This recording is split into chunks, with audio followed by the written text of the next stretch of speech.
কি করা উচিত ওনার কাছে আমরা একটি এই বিষয়ে জানতে যাব। পরে আমরা আরেকটি বিষয় আনছি। জি, আসসালামু আলাইকুম। জি, দেখুন, প্রত্যাশিত ছিল ফেজিসদের পতনের পর তত্ত্বাবধায়ক সরকার সংক্ষিপ্ত সময়ে জরুরি সংস্কারগুলো করে নির্বাচনের ব্যবস্থা করবে। দুর্ভাগ্যজনক হলেও সত্য, সংস্কারকে আজকে নির্বাচনের বিকল্প হিসেবে বা নির্বাচনের ক্ষেত্রে জিম্মি করে ফেলেছে। এটা প্রত্যাশা ছিল না।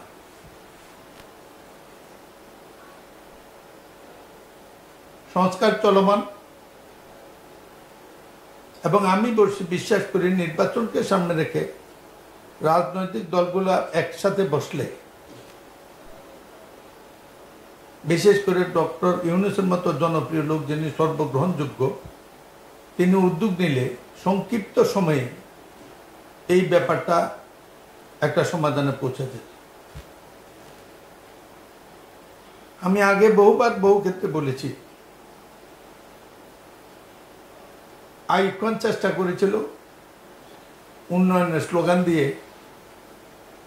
নির্বাচন থেকে মানুষকে বঞ্চিত করার জন্য, পারে নাই, পাকিস্তান বাগ হয়েছে।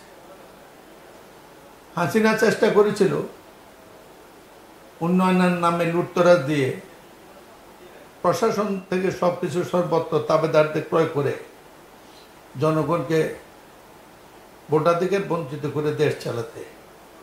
কিভাবে ব্যর্থ হয়েছে এটা সামনে প্রত্যেক নজির আছে। এই তত্ত্বাবধায়ক সরকার বিএনপির অর্জন। এই তত্ত্বাবধায়ক সরকার বিএনপি অনুমোদন করেছে সংসদে।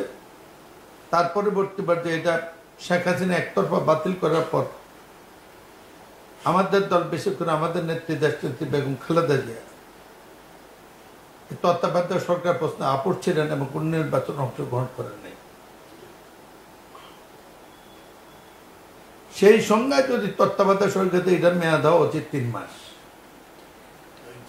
যদি কোনো কারণে না পারে তাহলে 6 মাস, না হলে 1 বছর। কিন্তু এটাকে লম্বা টানার জন্য জড়িত হইল এখন শেষ মুহূর্তে যারা আন্দোলনে, এই আন্দোলনে তত্ত্বাবধায়ক সরকার আন্দোলন বা হাসিনা বিরোধী আন্দোলনে অংশগ্রহণ করেছেন, তাদের অনেকেই সরকারের সাথে সংশ্লিষ্ট হয়ে যাওয়ার কারণে এই ব্যাপারটি নির্বাচনটাকে সরকারের মেয়াদের সাথে জিম্মি করে ফেলেছে। এটা ঠিক নয়। জরুরি নির্বাচন করে অবিলম্বে নির্বাচন দেয় জাতির সামনে একমাত্র সমাধান। মানে নির্বাচিত সরকারও তো এসে সংস্কার কাজটা করতে পারে যদি নির্বাচিত হয়। এই ব্যাপারে আপনি কি বলেন? উইদাউট এনি হেজের তারাই করতে পারে, কারণ এইগুলো অনুমোদনের জন্য পার্লামেন্ট একমাত্র জায়গা। সঠিক। এখন যারা চাচ্ছে, কেউ কেউ ভাবতেছে উনি আরো দীর্ঘ সময় লিঙ্গা করো অন্তর্বর্তী সরকার, এবং কি এটা নিয়ে টানাহেঁচড়া চলছে, এই বিষয়ে আপনার দেখুন, এই ব্যাপারে একটাই সুবিধা, এই তত্ত্বাবধায়ক সরকার ব্যবধান জনপ্রিয়, আন্তর্জাতিকভাবে গ্রহণযোগ্য ডক্টর ইউনূস। আমার ধারণা ওনার কাঁধে একটা সত্যান্বেষী মহল ভর করেছে, এবং আমি বিশ্বাস করি ডক্টর ইউনূস সম্পর্কে দূর থেকে আমি দূর জানি, উনি এই দিক দিয়ে অত্যাধিক সচেতন এবং জনগণের পক্ষে ডক্টর ইউনূস সিদ্ধান্ত দেবে, ব্যাপারটা সমাধান হবে। বিএনপির ধৈর্যের সাথে বারবার এই প্রসঙ্গটি তুলে ধরার চেষ্টা করছে জনগণের দল হিসাবে, এবং বিএনপির সাথে যারা ঐক্যজোটে আছেন বা আছেন তারাও এই ব্যাপারে একমত হয়েছেন। জাতি